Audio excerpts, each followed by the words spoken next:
My name is Kelly McKnight. Our company is Green Label RX out of Los Angeles, California. So my husband has been in the industry for over 20 years. Long story, but we've been in the industry for about 20 years. I handle compliance for his company in Los Angeles, California. So coming from the corporate world, coming into this market, the legal market of cannabis, and working for my husband, it was a huge transition because it's a learning curve.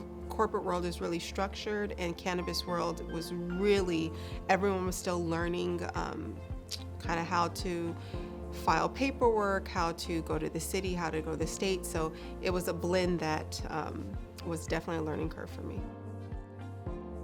Yeah, the cannabis industry in LA, I think that there's way more women that aren't acknowledged of being in the industry. I think it's a great place that women that have been in the industry either through using cannabis, healing with cannabis, cultivators, retailers. I definitely think there needs to be more shine on the women in the cannabis industry, but I think it's extremely competitive.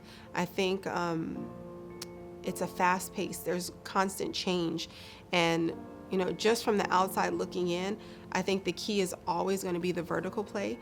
Seeing what, again, coming from the traditional market and seeing what the prices, do I just say it, of pounds back in the day versus to what they are now, the transition and the change of it all, I just feel like it's super competitive. That's what I think LA is like, probably one of the most competitive markets there are.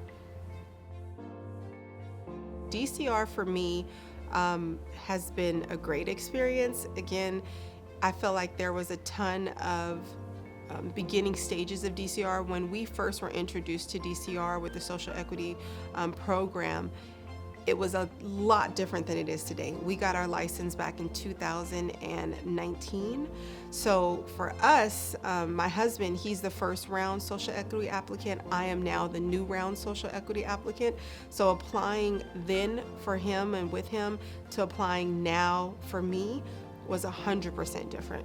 Like what's available to new social equity applicants was definitely not available then, as far as what was online, the information, what was available. You can still call once COVID happened, because remember, if this was 2019, 2020, COVID happened. So 2019, you were able to go down to DCR and try to get a hold of someone, schedule a meeting. I think there was like 4 or 5 employees at the time. It was very beginning stages for them. And now, to be able to call, to be able to get someone, to actually have a number to press to get a social equity line, it's been great. 2019, there was really no webinars. Now there are. We've sat through the lottery webinar. There's been, I think, like 2 or 3 lottery webinars, which have been great. We love that we get emails to ask if we have any questions before the webinar is even started. So that way Jason Colleen can actually ask some of the questions that are there. We love that there's a comment and question section on the side during the webinars when it's actually happening.